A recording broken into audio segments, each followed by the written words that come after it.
Hello, everyone. Welcome back to another episode of Microsoft Power BI PL 300 exam series. I am your host, Aapka Consultant, bringing you episode 18, where we'll be looking at merge and append operations in Power BI Desktop, more specifically in Power Query Editor in Power BI. So yeah, those of you who have not followed my this playlist or series, there will be link in this video right at the top. You can check it out and watch previous 17 videos so that you are up to date with the latest questions that are coming in this exam. So yeah, that being said, let's jump and see today's question on append and merge operations. So it's a scenario based question saying, imagine you are a data analyst working for an online retail company. You have two Excel tables, customers and orders.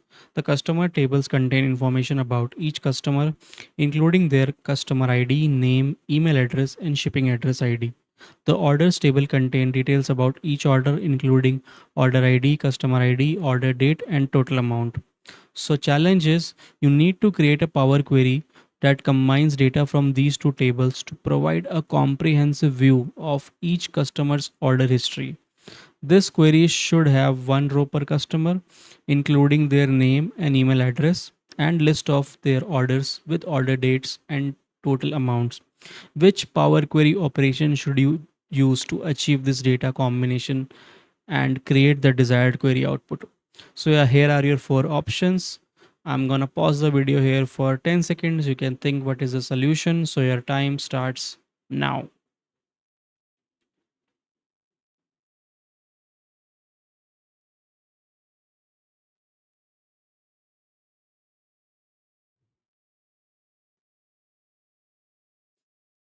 So yeah, time's up. Let's see what is the solution. So it's merge the customers and orders table, which is option 2. Rest other options are not correct. We will also see this with the help of an sample report in Power BI desktop.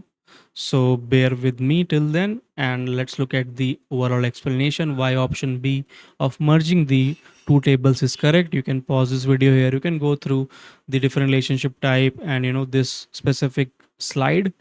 That is one. And on the next slide we have explanation of why other options are not correct and what is the key takeaway from this sample set question, and so that you are well versed with this topic and we won't be missing out on any questions coming in this exam. So yeah, these are the resources I am leveraging. A Udemy course on Microsoft Power BI Data Analyst, specifically for PL 300 certification.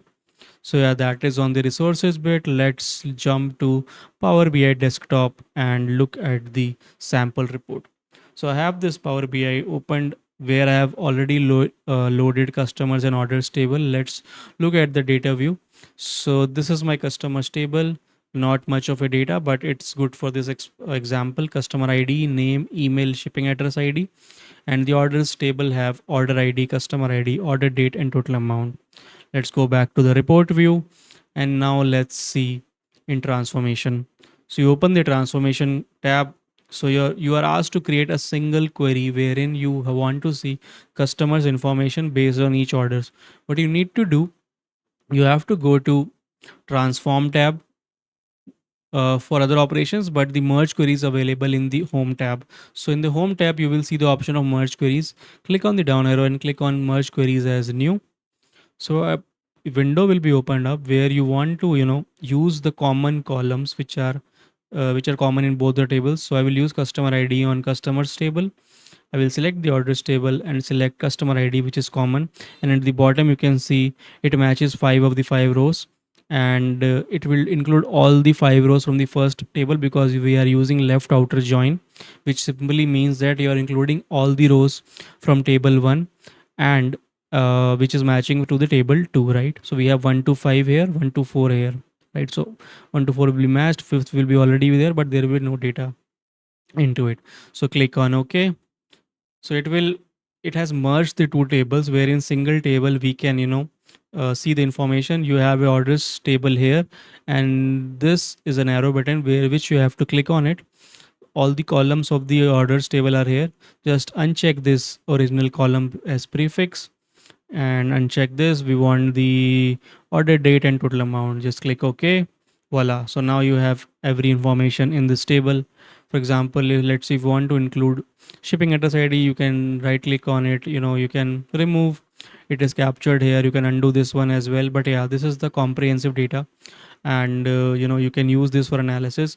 And let's say you want to rename this as uh, final data, just like this. So you want to use this table instead, and you can unload, enable, disable the query load in customers and orders, right? So that you don't have to, Power BI don't have to spend extra time in terms of loading these tables again, and then you can use this final table in your analysis purposes. So yeah, that is on the merge operation. Similar to that, we have append operations as well, which is used for adding the rows onto a single table, which is it is only used only when the columns of both the tables are common, are same, right? But we will see, look at in the different question with the help of complete example. But yeah, that is this on this topic. Hope you like the content and looking forward to see you on the next one. Thank you for watching.